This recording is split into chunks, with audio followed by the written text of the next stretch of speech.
she said it in the kitchen. You're not enough for me. No tremor. No edge. Just a measured drop, like she was setting down a glass and stepping back from it. I didn't argue. I let the refrigerator hum answer for both of us. The light over the sink made a hard line across the counter. I watched the way her eyes stopped landing on mine and started landing on the door. That told me more than the sentence did. On the mantel, the broken compass stared at nothing.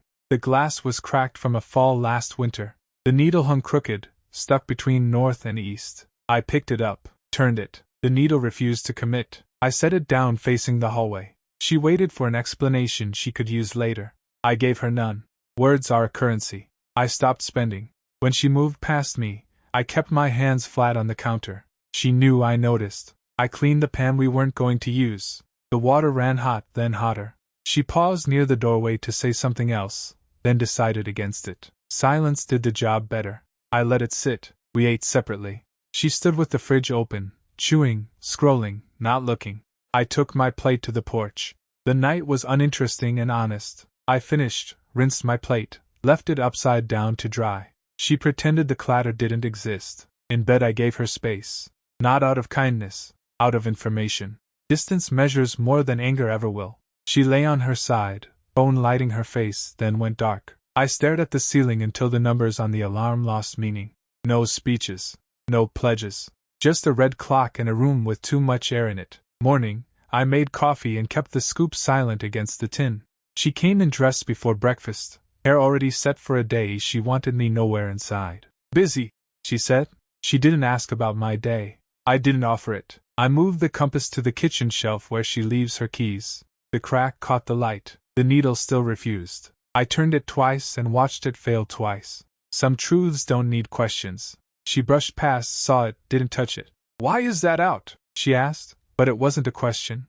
Reminds me where I'm standing, I said and sipped. She nodded like that made sense, which meant it did. At work, I stuck to tasks that kept my hands moving and my mouth closed. The numbers did what numbers do.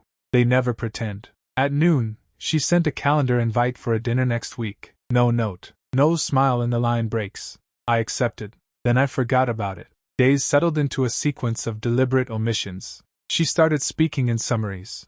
I kept my answers short. I took the trash out a little earlier. I stopped turning on music in the evening.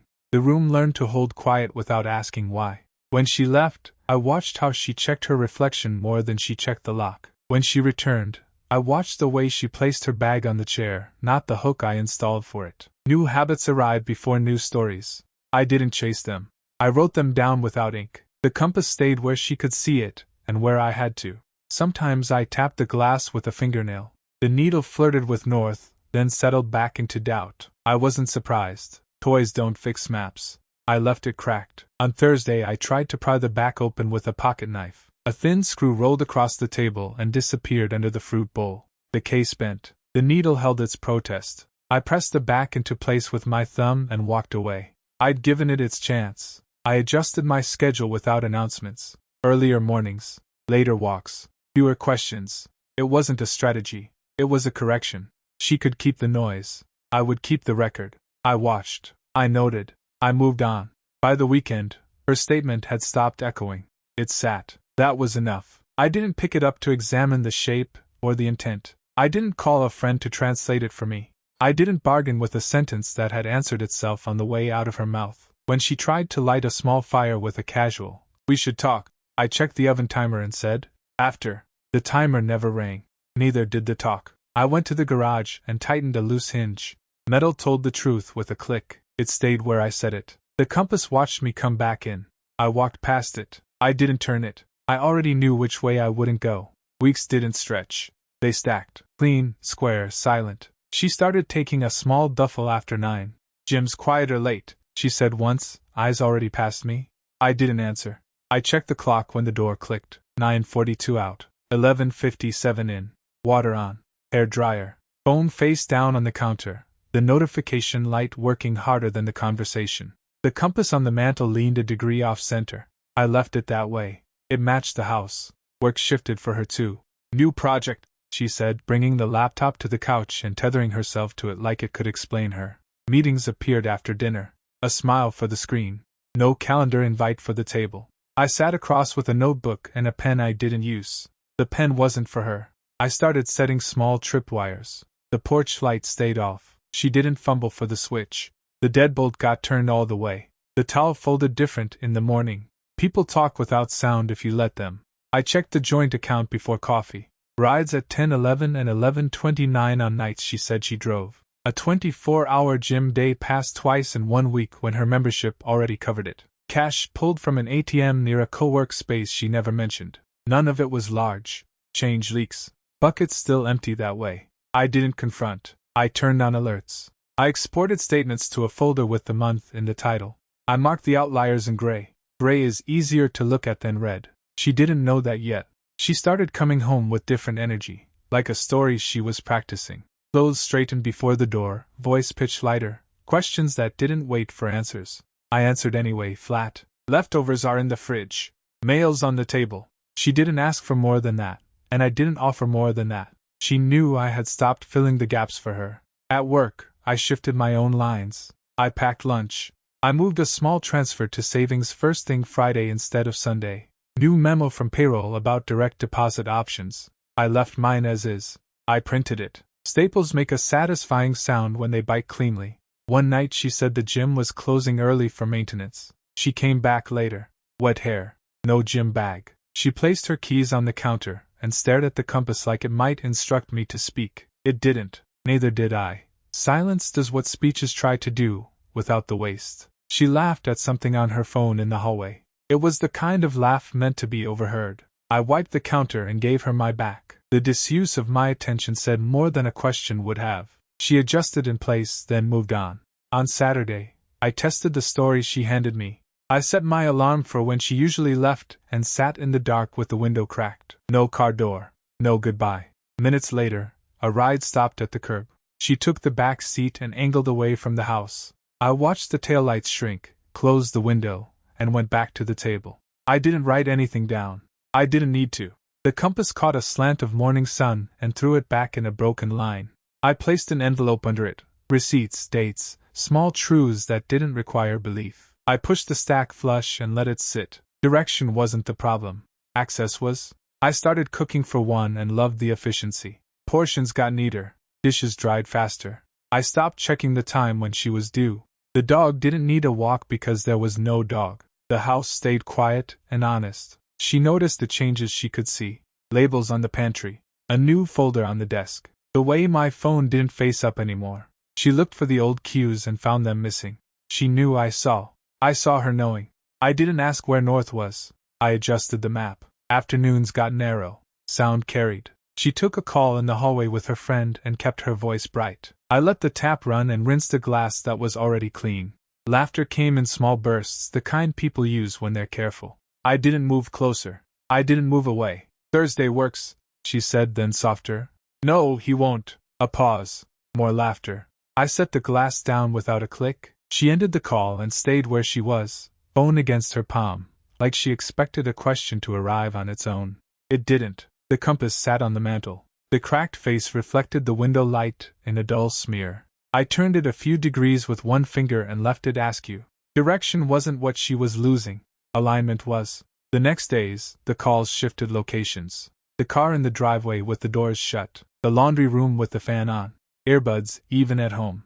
I didn't follow. I marked time against routine. Her late gym became later. Work projects grew teeth at odd hours. My replies stayed even. Okay. Noted. Do what you need. I changed my own map. I stopped announcing departures. I stopped asking about returns. I left my schedule on a need-to-know basis and decided she didn't need to. Small things adjusted. My shoes faced the door. The good pen left the kitchen drawer and didn't come back. She noticed the empty spaces, not the reasons. A week later, her phone lit up on the counter, face up this time. We were both in the kitchen. She got water. I wiped the table. The screen flashed a preview that didn't belong in a marriage. Missed you last night. Thursday still safe? Use the other card. It stayed long enough to be seen, short enough to be denied. She turned the phone over and reached for the kettle like nothing touched the air. I wiped the same spot a second longer. She knew I noticed. I went to my desk. I didn't write about it. I set alerts on the joint account instead. Low limits so my phone would twitch for small things. A ride across town at midnight. A boutique charge out of the corridor she never walked. A cash withdrawal from a branch that wasn't ours. None of it was big. That's why it mattered. Her friend came by that weekend. They occupied the couch and spoke in low tones with high laughter, the kind that pushes facts away. I stepped in long enough to place my keys in the dish, and long enough to watch her glance at my hands. She tracked what I held. I left the room without asking for tea. She'd started locking her office door when she took work calls. I didn't test it. I moved my files, birth certificates, titles, insurance, tucked into a plain envelope and then into a different place she wouldn't think to open. Originals went elsewhere entirely. The broken compass went back to the mantel, off-center by intent. Nights, I cooked and boxed leftovers with dates written in even numbers. The fridge turned into a quiet ledger. She said she'd already eaten? I nodded and put lids on. When she took a container the next day, I noted which one. Patterns write themselves if you give them a pen.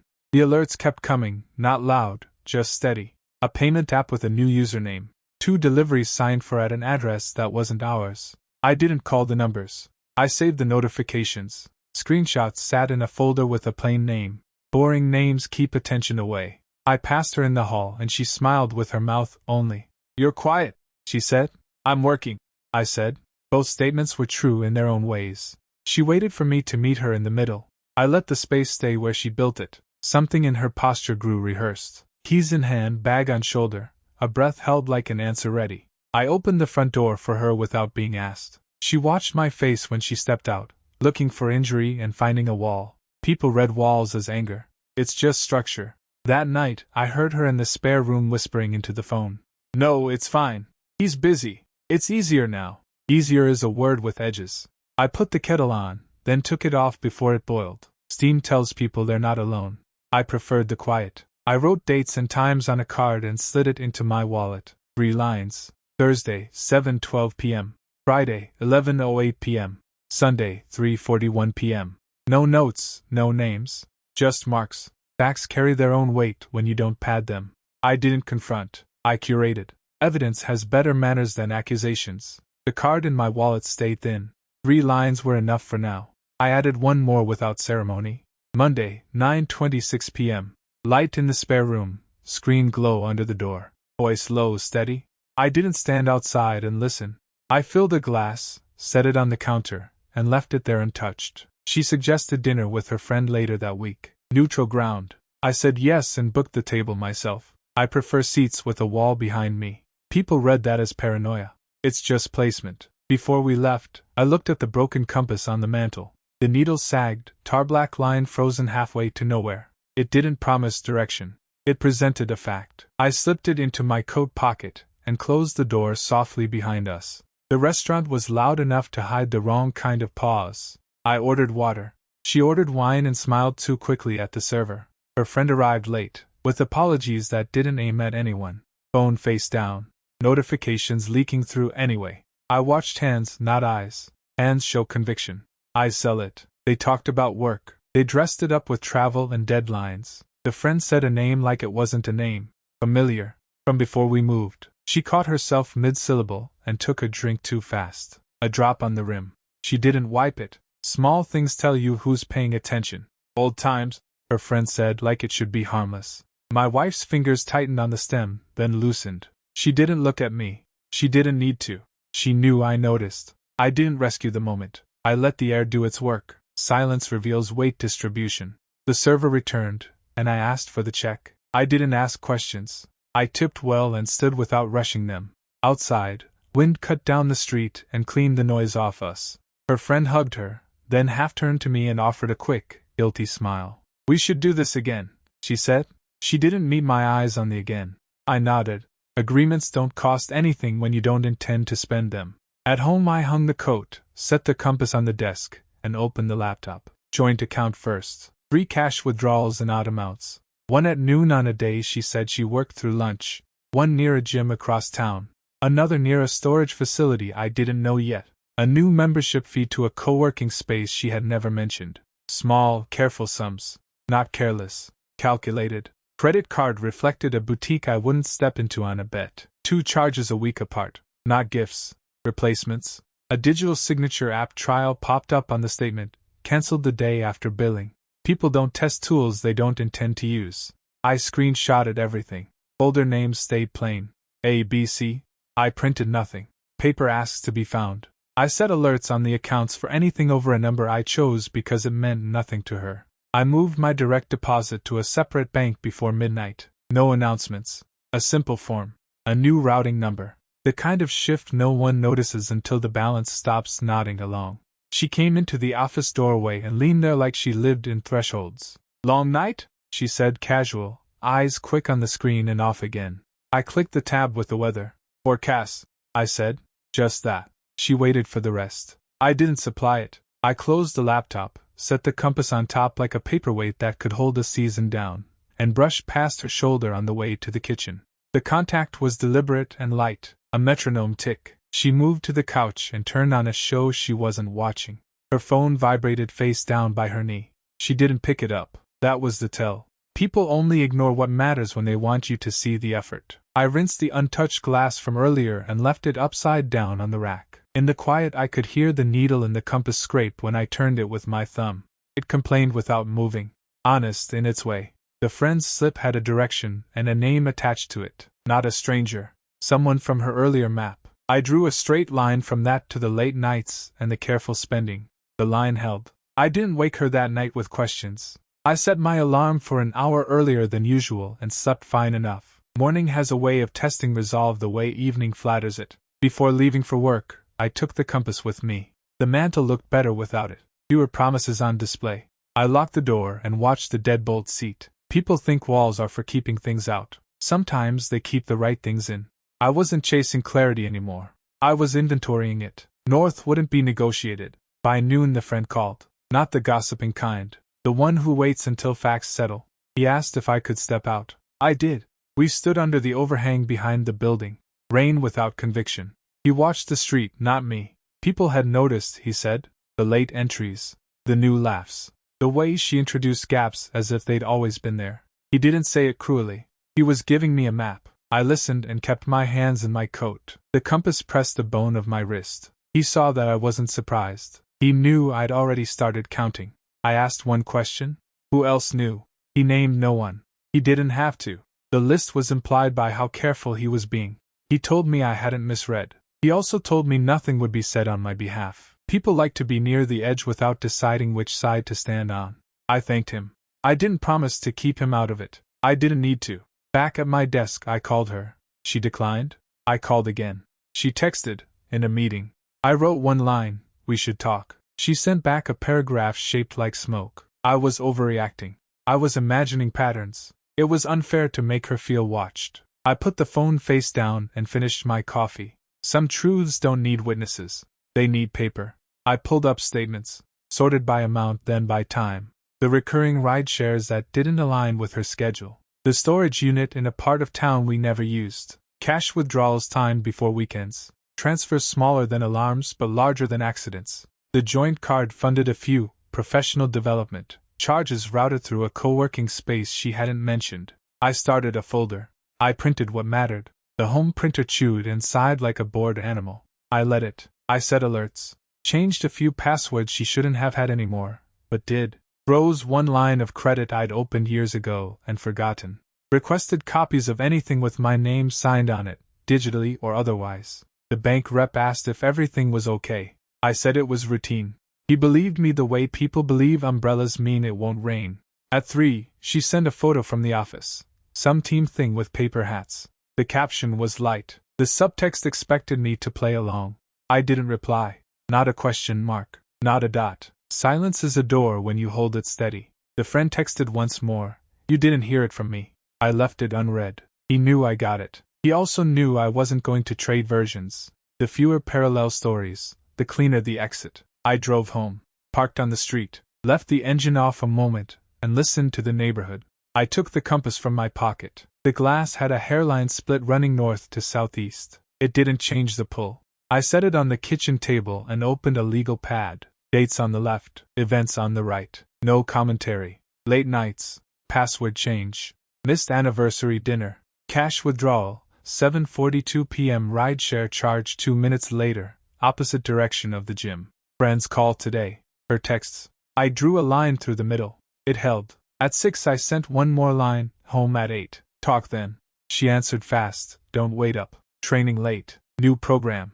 I made eggs and threw half away. Ran the dishwasher with 2 plates. Took the spare key from the bowl by the door and put it in a drawer. Small gravity plays better than speeches. At 7:30 I scheduled a consult. Tomorrow, noon.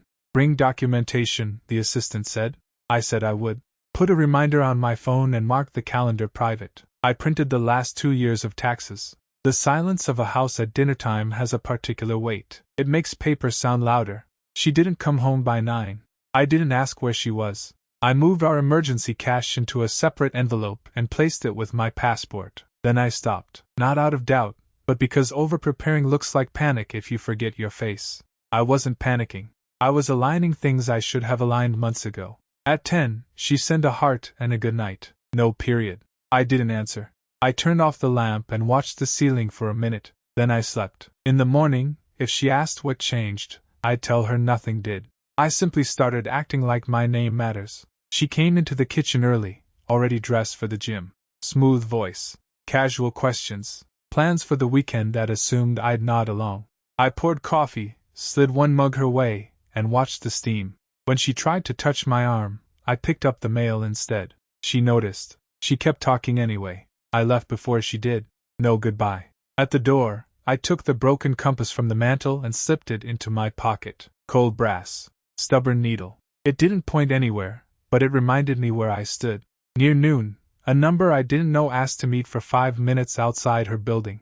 I said yes. A man from her team greeted me like we were acquaintances. He didn't waste time. He mentioned a refinance packet, a notary she had lined up, and a question she'd asked about adding my signature, in case I couldn't make it. Then he said the quiet part, too quickly, like he wished he hadn't. She'd floated the idea of handling my part without me present. He looked past me after that. I let him. I asked one thing.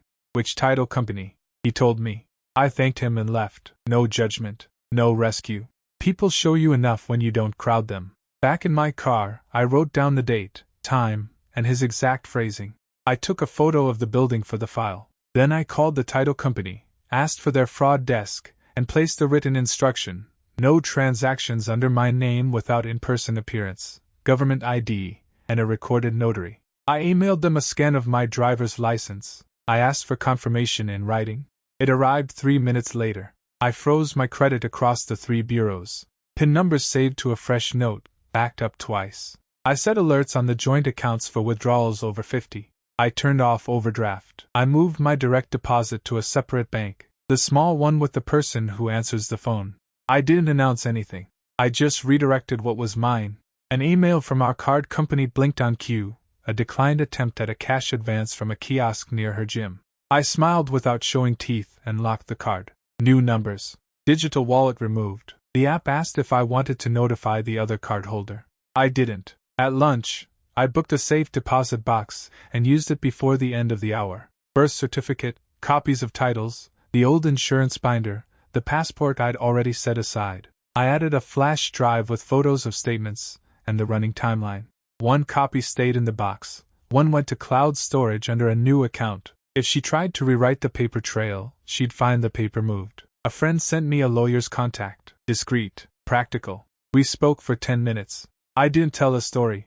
I listed facts. He told me what to file if documents showed up with my name on them. He sent templates for a cease and desist and a criminal report, both blank with spaces where dates would go. I downloaded them and didn't fill them out. Not yet. I went home early and cleaned my desk. Receipts in a folder labeled. Bank letters lined up. I drafted one email to the bank manager we've known for years, asking him to note the accounts for no changes without mutual consent. He replied right away, understood the situation without me spelling it out. Some truths don't need questions. Her text came at 6. Working late, don't wait up. A winking face to keep it light. I didn't answer. I placed the broken compass in the center of the mantel where the light hits it. I let the house go quiet. When she finally came in, I was in the office with the door half open. The printer was cooling. The lamp was off. She stood in the hall and listened like she expected an argument. I didn't offer one. She went to shower. Water ran. I looked over the file once more, then closed it and placed it in the top drawer with a new lock. She thinks this is about attention. It isn't. It's about signatures, custody of names, and who gets to set the terms. She reached for mine in the dark. I turned the lights on. She came out in a clean shirt, hair damp, eyes scanning the room like it might explain itself. I was at the table, folders in a row. The broken compass faced the window on the mantel. The light caught the cracked glass and threw a hard spot on the wood. "Sit," I said. She did. I slid the first folder to the middle, dates printed in a column, short notes beside them. I read them without pace changes. Gym check-ins at 11:42 p.m., 3 nights in a row. Not on your calendar. Ride receipts to the same cross streets. Password changed 2 days after I asked a simple question. Your phone turned face down after years of it not needing to be. The overheard call with your friend. The laugh that wasn't for me. Then the dinner slip, his name not said, but present. Your past taking a new seat. I didn't ask her to explain. I let the paper sit between us until she looked away. Second folder. Statements. I placed a finger on each line. Unexpected cash withdrawals and round numbers. A card I didn't know about, paid from our joint. Consultation fees. To a shell I traced to a co-working space. A retreat deposit that moved through a wellness site and came back as credit to a personal account. Small enough to look like noise. Consistent enough to be a plan. She shifted in the chair. She reached for her phone. I didn't stop her. She saw the banking app log her out. She understood the order of operations. Third, I said. I opened the last folder. Copies. Emails. A draft authorization letter with my name wrong on the first pass, corrected on the second. A notarization template saved to a work cloud. She knew where this was going before I said it. Your coworker didn't mean to tell me, I said.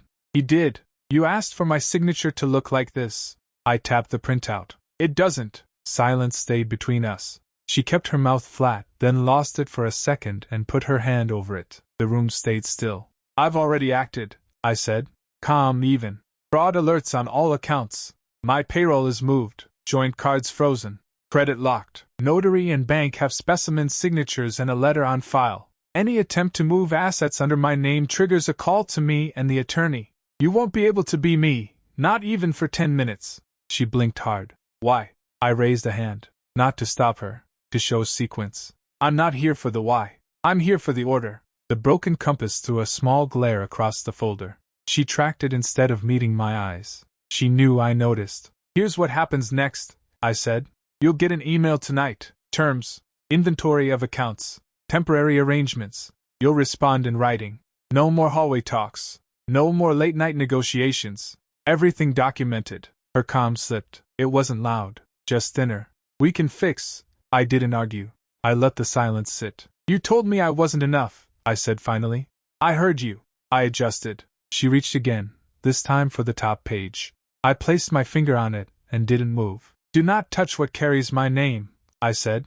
Quiet. Final. I stood and walked to the mantel. The compass looked worse in the light. Hairline cracks, dust under the glass, needles shaking without purpose. I picked it up and set it between us on the table. Close enough to mark center. Far enough she wouldn't reach. You wanted freedom that cost me mine, I said. It doesn't work like that. She looked around the room like it might offer an exit. None of the doors were locked. She felt it anyway. I gathered the folders, stacked them clean, and slid them into the drawer with the new lock. I took the key and put it in my pocket. Then I set a smaller envelope on the table. Keys to the safe deposit box. Her copy. Access changed. The bank would expect her call in the morning for new arrangements. They'd wait a week. After that, the schedule becomes mine. She whispered something I didn't catch. I didn't ask her to repeat it. Some truths don't need questions. I'll be out for an hour, I said. When I'm back, I expect the cards on the dish and the house key you don't need anymore. Her face worked through options and found none. She nodded once. Controls shifted without a sound. I took the compass with me when I left. The needle still shook. It didn't bother me. Direction isn't a feeling. It's a decision made once, then enforced. She watched the door but didn't follow. She had wanted a scene. She got a record. I didn't wait for her to call me back. When I came back, the cards and the spare key were on the dish. The lights were on but the house had no sound. I set the compass on the mantel and opened the laptop. I didn't send a speech. I sent instructions. Joint accounts froze before midnight. Payroll rerouted to a private account at a different bank. I placed a fraud alert with the bureaus and locked the credit file. The travel fund she had carved out of our budget was recoded and itemized. 2 transfers reversed themselves quietly. Paperwork moved faster than apologies. She texted at 1:14 a.m. "We should talk." I watched the bubble sit, then go away. I forwarded the message to counsel and turned off the phone. Silence is a filter. It left only what mattered. Morning came with confirmations. The attempted change of beneficiaries from last week was flagged and declined. An unsigned request sat in a queue with her name on it, and my signature not matching. I sent the bank the comparison file and a copy of the coworker's email without comment. The fraud officer called. I let it ring through and replied with a 2-line summary. Facts walk on their own. Friends reached out. Some had no idea. Some always knew. I didn't correct them. Group chats were left. Photos were archived. One mutual wanted coffee to get both sides. I said, "We're not doing sides." Then I didn't show up. People chose anyway. I let them. She tried a transfer from the closed card at noon. The alert buzzed like a fly against a window. I didn't sweat at it. Counsel documented the attempt and added it to the file. I finished my coffee and booked the locksmith. By evening, the locks were changed, the router password updated, the safe relist. Her access to the shared drive was removed. Our insurance logs showed unknown additions. I scheduled a policy review and cut the extras. It's simple work, if you don't flinch. She came by 2 days later. No appointment. She didn't ring twice. I opened the door but didn't step aside. She looked past me, the way people do when they are searching for a script. "We can fix this," she said, soft and practiced. I let the quiet sit between us. She saw the compass back on the mantel, its glass still cracked. The needle trembled and rested. She knew what that meant. "You made your choice," she added, like it was a shared sentence. I didn't answer. I handed her a printed list, points of contact, current balances, the schedule for dividing the furniture, dates for counsel calls. Clean, small, final. She scanned the page, folded it, then paused like she wanted history to step in. It didn't. I closed the door when she turned. The first hearing was procedural. Assets, liabilities, timelines. Her attempt at the signature sat in the exhibits without commentary. The judge didn't look at her. He looked at the dates. Unauthorized withdrawals were credited back on paper and scheduled. I accepted the split as proposed. I wasn't there to punish. I was there to be done. Mutuals learned to stop asking where I stood. I stood where the boundary was. Some stayed away out of loyalty to noise. Some stayed because silence unnerved them less than excuses. I didn't push. Doors shut on their own schedule. I moved into a small place 3 miles across town. No photos on the walls. The compass came with me for a week, then lived in the top drawer with the spare fob and a receipt book. I learned the new commute. I learned what the apartment sounded like when it was only mine. The absence wasn't a hole. It was room. On the day the sale closed, I walked through the empty house one last time. Clean floors. Fresh paint. The mantel waited, ordinary again. I took the compass from my pocket and set it down where she could find it if she came to collect the last pieces. Not a message. A record. She called once more that night. I let it go to voicemail and didn't play it. She emailed the next morning. I didn't open it. Counsel sent the final documents at noon.